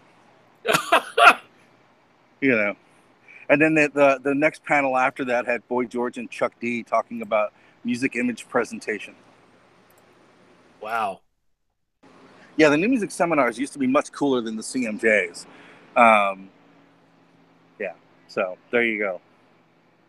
Yeah, but oh yeah, Ice-T is he was completely and utterly fascinated. I know he went to I can't remember if he played with her or if he came to the show. I know he was at least at the show. I don't know.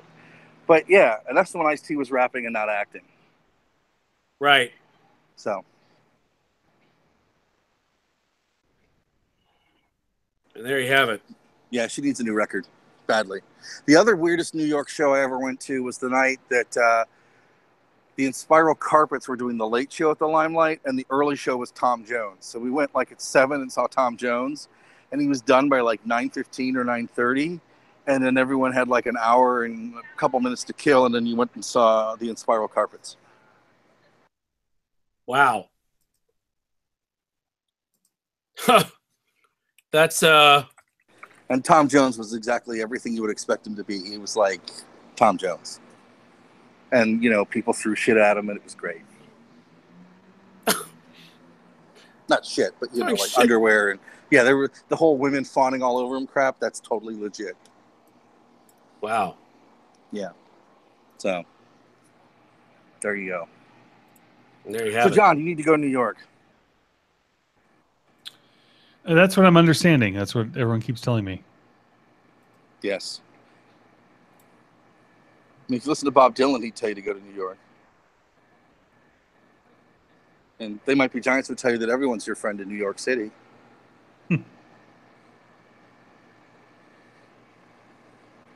Yeah, I mean... But it's not good to get, you know, travel information from They Might Be Giants.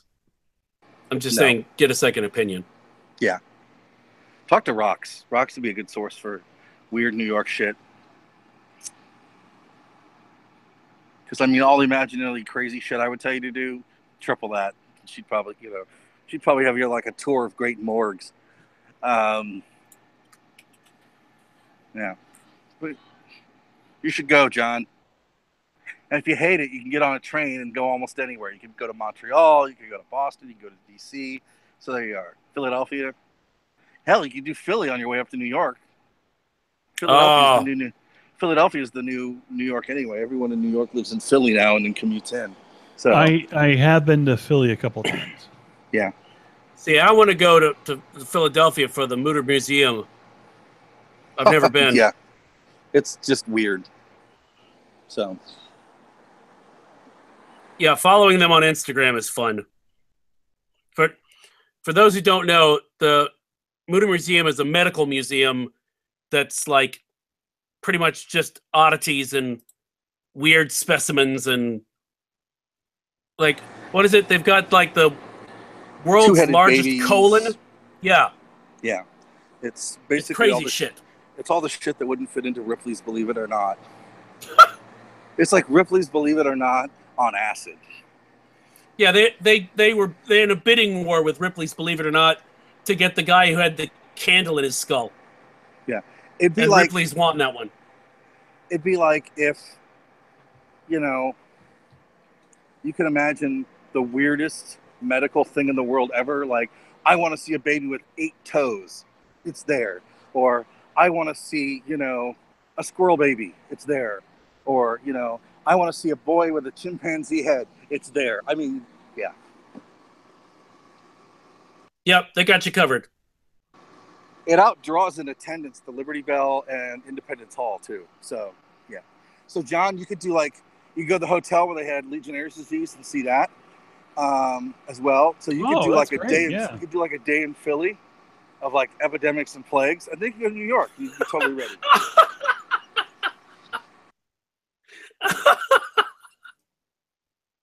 the epidemics and plagues tour. Yeah, and on your way in to sort of ease you into New York, you go through New Jersey, so it's perfect. But stay out of Delaware. That's what I've heard. Always stay out of Delaware. Yes. Although, oh God, what is the name of that place? There is a restaurant in Staten Island that I have to go to. It's Enoteca Maria. They apparently don't have chefs; they have grandmothers. Have you heard of this? I've heard of it. Yeah, you have to do that. Basically, John, have you heard of this? I have not. Okay. Yeah, they have like a pool of like 20 grandmothers from all over the world that, you know, live in the New York area. And when you go in there, they always have an Italian grandmother. So you can get whatever Italian food. But they'll have like, you know, each week there'll be a different grandmother featured who will cook for you food from where they came from. Like Ireland, Israel, Argentina. Bogota. It sounds amazing. Yeah. So, gotta do that. So what I've learned is I need to go to New York. I need to visit the Northeast. Yeah. Yeah. Pretty much. Yeah. But I thought we had all the culture down here in the Southeast. Particularly in Alabama. They have a culture. They do have a culture, all right. They do. Yes. They do. And some of them are being studied in petri dishes right now to see if there's a cure. In peachtree dishes or petri?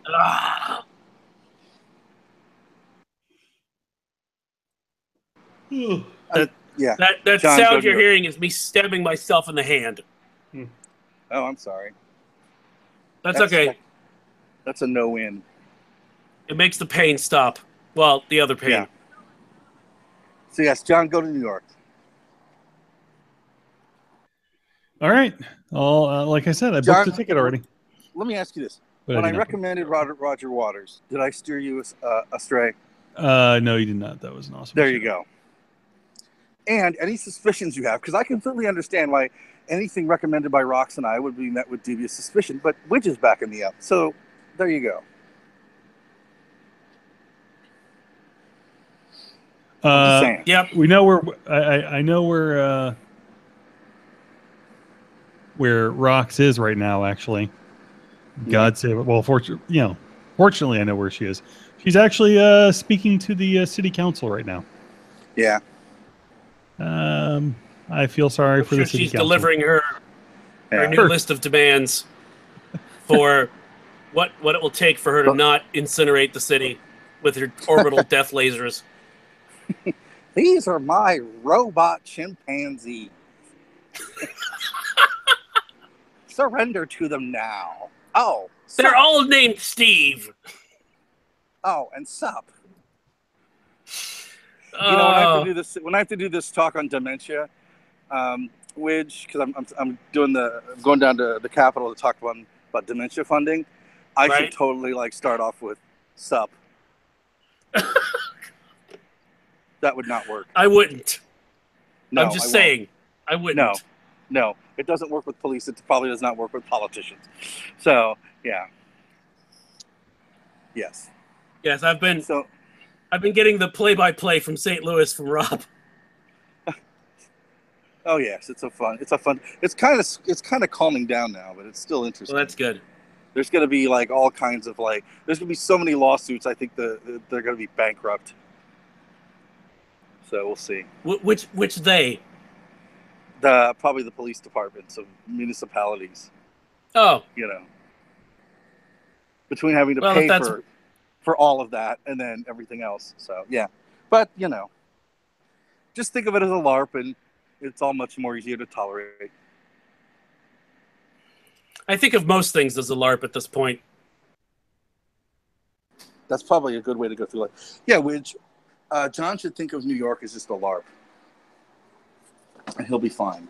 Yeah, and recommendations are like quests. Yeah.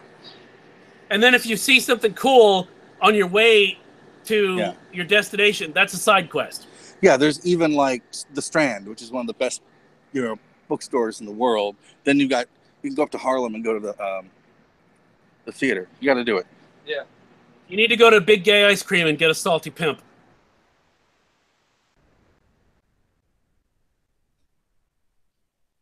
Well, that caused silence. Okay. I've had one. It's delicious. It's delicious. This is the place, Rob. They Big Gay Ice Cream. It's an ice cream parlor. On the wall, I have a picture of it somewhere. I'll find it for you. It's basically a how to deal with choking poster. So how to give a Heimlich maneuver that features cartoon versions of a unicorn and B. Arthur. Worth the price of admission. I can't beat that. Yeah. Yeah, so you get quests. You get quests and then you can level up with food and stuff. Yeah, but don't shoot the food. Oh, Wid shot the food. Why are you shooting the food? I don't know. Some games of Gauntlet you just can't. It's like the food just jumps out in front of your line of fire. And some games you're just that guy. You're that guy, the guy who shoots the food. So you, sir, are dead to me.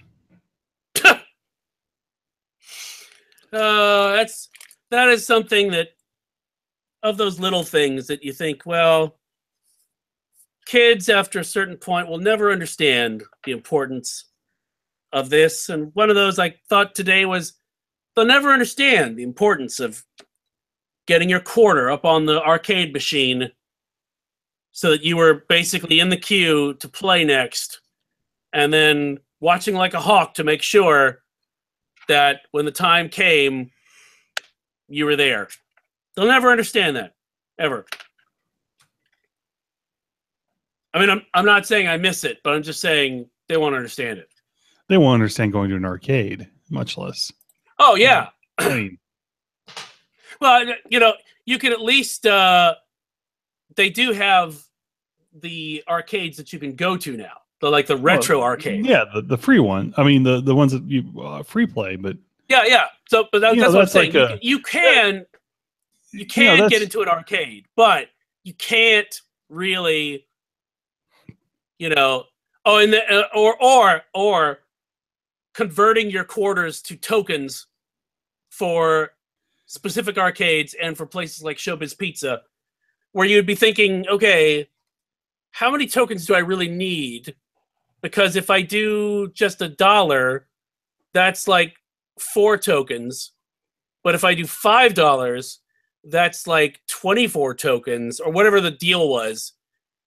But you didn't want to walk out of there with like 10 tokens still in your pocket. Mm-hmm. You know? Which is really the only math you ever needed in life, honestly. I found that was never really a problem for me. You died that quickly? Well, you know, I would just stick around until I had used all my tokens. Oh yeah.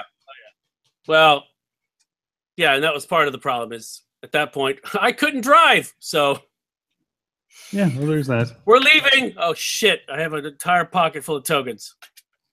I still have some of those goddamn tokens. They're probably worth at least nothing. 3 cents now? They're probably at least worth jack and shit. Oh, the vault. You sound like you need to fall over. Oh, it's been a long day. Oh, well, as all days are. They seem to always come in 24-hour, spurts. Yeah, and then some of them feel longer, but they're still just 24 hours. Yeah, I hate the relativity of time. It's a bitch. But what are you going to do? I mean, it beats the alternative. I mean, without time, everything would happen all at once. And how could you keep up with it all? Yeah. I'm going to see Neil deGrasse Tyson in a couple of weeks here. Oh, cool. He's doing another tour where this last one was astrophysicist goes to a movie theater or goes to the movies. This one is astrophysicist goes to or reads the newspaper. So, oh my! Or he just takes articles out of the news and gives his spin on them. Gives them a new asshole. Yeah, that's gonna be fun. Yeah. Can you send stories in ahead of time? That would be question. Fun. That's a good question. I'm sure he has plenty, but that's actually a very good question. In fact, allow me to do some research on the air. Yeah, because that would be fun. God knows there's plenty of insane news stories to choose from.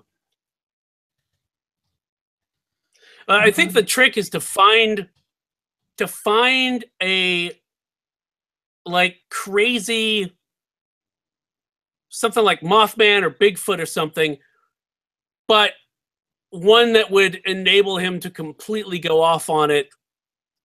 Like I would want to hear how, and I'm just making shit up. I don't think this is applicable, but like, how there could be no Bigfoot because of,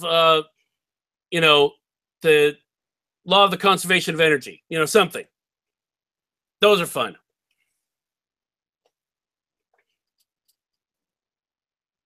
Yes, sorry. I got sidetracked by I was listening. Okay. By this thing, it does not look like you can actually send anything. It looks like he has a set thing. Okay. A set series of things he's doing. I'd like to I hope he does some local stuff because I'd like to see him tackle that segment on the news that's the quirky local thing. Like,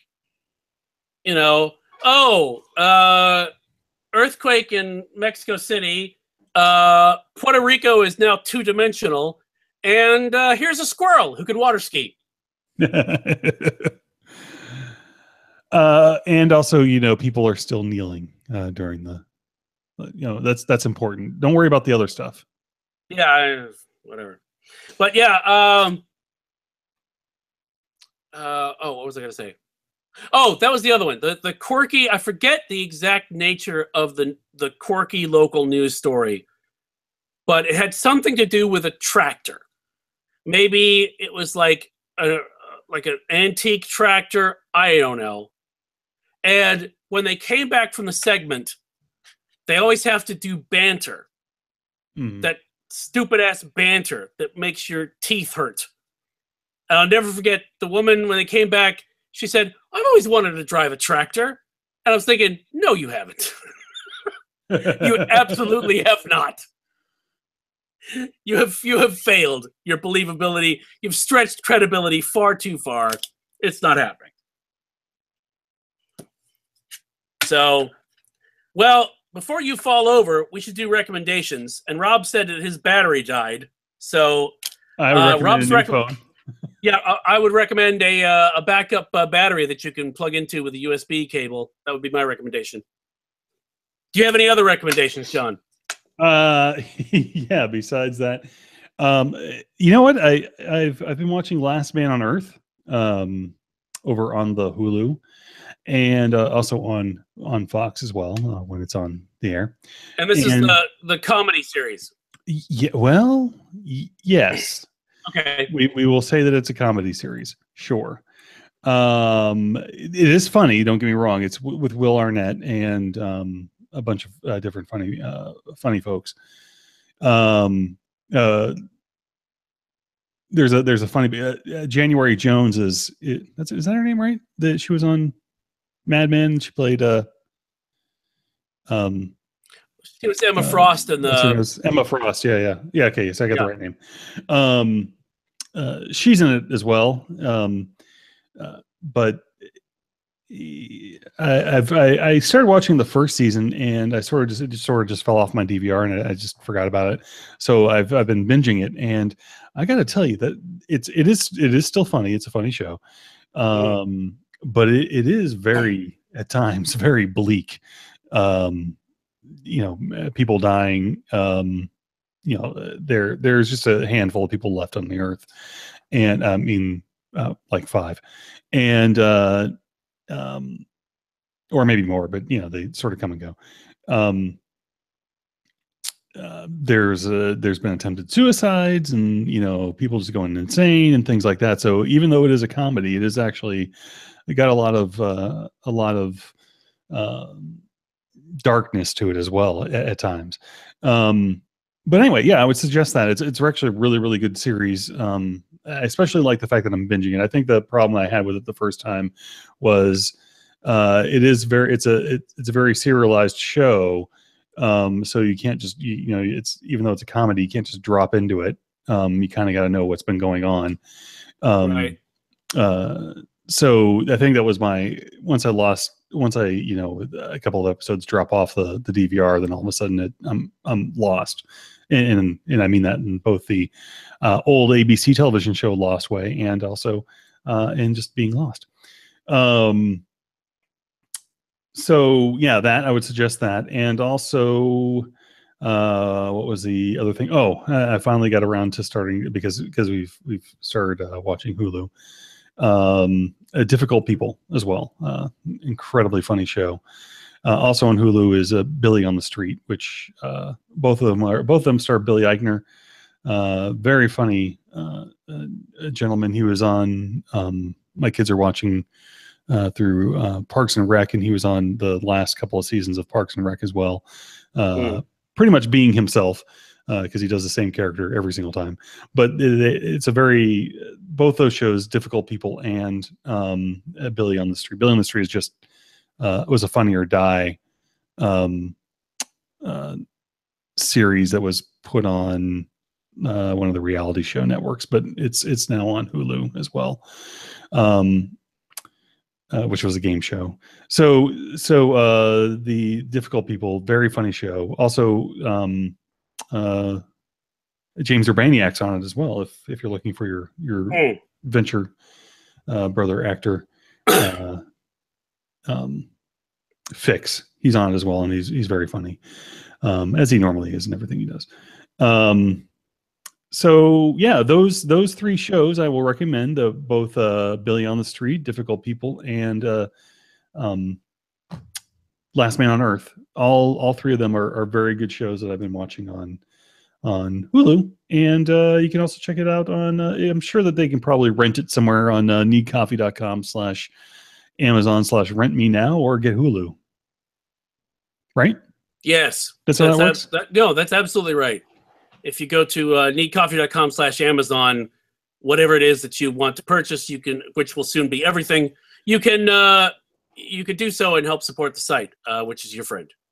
For my recommendations, I will recommend the Blu-rays of John Wick 1 and 2, which I have gone through all the special features for. The people behind those films are fucking crazy. Because first of all, I don't know how they got away with letting Keanu do as much of the fighting and stunts and stuff as he did. He did a lot of the driving. They showed like a behind the scenes thing of him.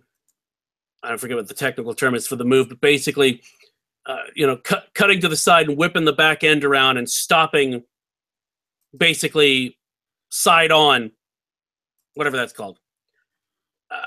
Hitting his mark. Side swiping. Well, without actually swiping anything. I mean, he would just. Oh, okay. He would be able to hit his mark like really, really well. To the extent that there's a scene, he hit somebody with a car, and they were able, because he hit his mic dead on, they were able to push into the car with the camera because the camera was right there. So they just went, okay, go over it.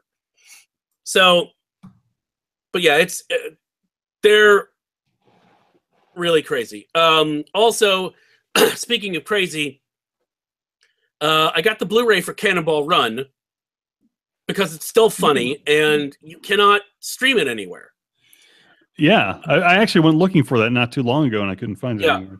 Well, the Blu-ray was like $8-9 on Amazon. So the one feature it has is a commentary with the director, Hal Needham, and the producer, which is really funny because he tells all of the behind-the-scenes story. I did not realize that Hal Needham, went on with the guy who wrote the screenplay, who was actually a reporter who had been reporting on the real Cannonball Run. The final time it was run, if you see in the film, Burt Reynolds and Dom DeLuise pose as ambulance drivers, EMTs, with a doctor in back, played by Elam, right? Jack Elam, I think that's his name. And Farrah Fawcett as the patient. They actually did that for the race. That's what they did. Really? The ambulance that they use in the film is the ambulance they used in the race. Oh, wow. Yeah. The team that the two women in the Lamborghini who would get out of being stopped by the police by basically just unzipping their jumpsuits as low as possible. Yeah, that was real. Oh, really? Yeah. So little things like that where you go, what? But yeah, and apparently, and I would love to see this, one of the teams is played by Mel Tillis and Terry Bradshaw. And apparently they were so funny together that they went and shot a pilot for a spin-off starring those two guys. And the network was going to buy it, but like literally right before they were going to deliver the pilot, the guy in charge of the network got fired, and the new person came in and, of course, didn't like it. So I just want to see that pilot. I mean, what in the world was that? So I recommend those things. The Cannonball Run Blu-ray for its commentary, and also just to have it because it's still funny. I mean, it's still funny as hell. And John Wick 1 and 2 with their commentaries, and also the the behind the scenes stuff is pretty choice. And I did not realize this. Basically, Cannonball Run 2, which had Shirley MacLaine and Frank Sinatra in it as well as Dean Martin and Sammy Davis Jr. returned for it. Because they were all in it, it's like the last Rat Pack movie that they all appeared in together. Are you still there? Yeah, I'm still here. Okay, yeah. All right. I just thought that was a crazy notion. That was Cannonball Run, because that was Dean Martin's last film. I think was Cannonball Run 2. So was it really? Yeah. So but that was just the last film he did, right? He stuck around. Yeah, he was around till 95. Okay. Oh, okay. I wasn't quite clear on that. I'm like, no. Sorry. Yeah, no. It's 1984 was Cannonball Run 2, so he effectively retired after that. And yeah, that's the Cannonball Run and Cannonball Run 2 are the last two things on his filmography. So, yeah. Oh, you know what? You said Dean Martin. I was thinking Tony Bennett in my head. Oh, that's why I was like really confused. I was like, oh, right. 95. Wait a minute. I thought he was still around. He is still around, right? Tony Bennett? Yeah, I believe so. Okay. I think so. Jerry Lewis is still dead, though, right? Yeah, he's still gone. Okay. I'll make sure. Yep. So, yes. Frank Sinatra. He's dead, right? Yes, he's still dead. Okay. Pretty much, to my knowledge, everyone that has been declared dead is still dead. To my knowledge. So. Okay. All right. If you say so. On that. Real quick.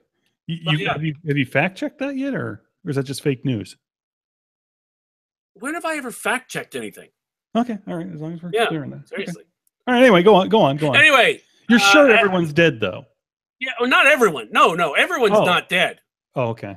Everyone's not dead. I'm just saying the people that are dead are dead. They're dead. So they're not living anymore, then? No. Okay. Yeah. But the people who are alive, they're not dead. But are they really living? Are they? I don't know. And who can say? Are any of us really living when you think about it that way? The answer is, who knows? Yeah. I think, John, I look at it this way. Yes.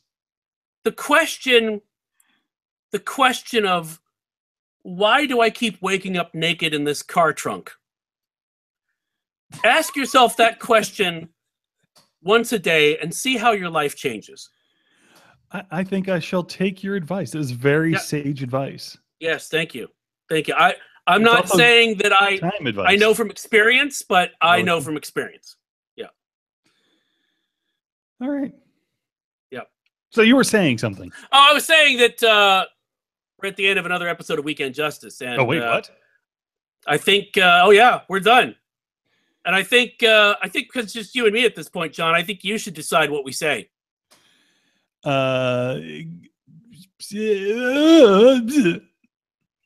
How about that? Does that sound good? How do you spell that? Lots of A's. Oh, okay. So, all right, I'll give it a shot. B in there. Give it a shot. That was right. I hit the accent on the third syllable last time, but it's close. Okay. Close. All right. Good. Well, I'll work on it. All right. No worries. Please do. Yep. Spend all your free time now doing that. Yeah. And wondering why you're waking up naked inside of the trunk of a car. Yeah. I mean, and ask yourself this question as well. Why isn't it the same car? Ponder it. Weigh it. Didn't David Byrne write a song about this? This is not my naked-bodied car. This is not my... Anyway. Not my naked body car. Yes, I don't know. That Look, sounds like... I'm what tired. was it? It's been a long day. What is it? What was the cartoon? Auto Teen or whatever it was, where he changed into a racing car? Auto Man. Are you talking about No. There was a cartoon. Auto Man was the Tron inspired. Was the live action series? Yeah. Was the documentary? Yeah. What was that? The kid who was the wear car, Turbo Teen. That's what it was. Turbo Teen. Yes, now I know what you're talking about. Yes, he changed into a car. So there you go. So if you wanted to throw like some body horror into the mix, just imagine David Cronenberg's Turbo Teen for a naked body car, and I think once you stop screaming, probably start screaming again.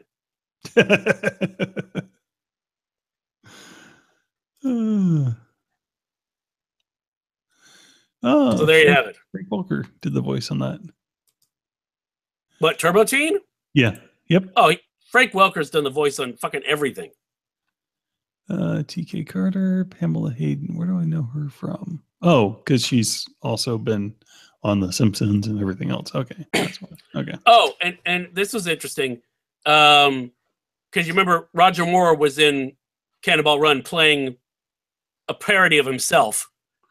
All of the women that he had in the car with him, there was a different one each time. They were all voiced by June Foray, who is Rocky the Flying Squirrel, among everything else. So, yep. Weird all stuff. Right. Weird and wild stuff. Weird, wild stuff. So, let's run away now. And you should get some sleep. Yeah, and go to the restroom. You know, when there's only two of us on here, it's harder to go to the restroom. Yeah, it is. It really is. Although God knows I talk to myself enough during the day. I could do it some for now if you were just like, Widge, talk for no reason whatsoever. I got to pee. I could do that. Oh, well, I didn't know that. Okay, well then. Yeah. No, next time. Do that while I stop recording. Next time, just go around. for it. Okay. Yeah, why not? All right, man. All right. Thanks. Run to the Whiz Palace. All right. You got it. Bye.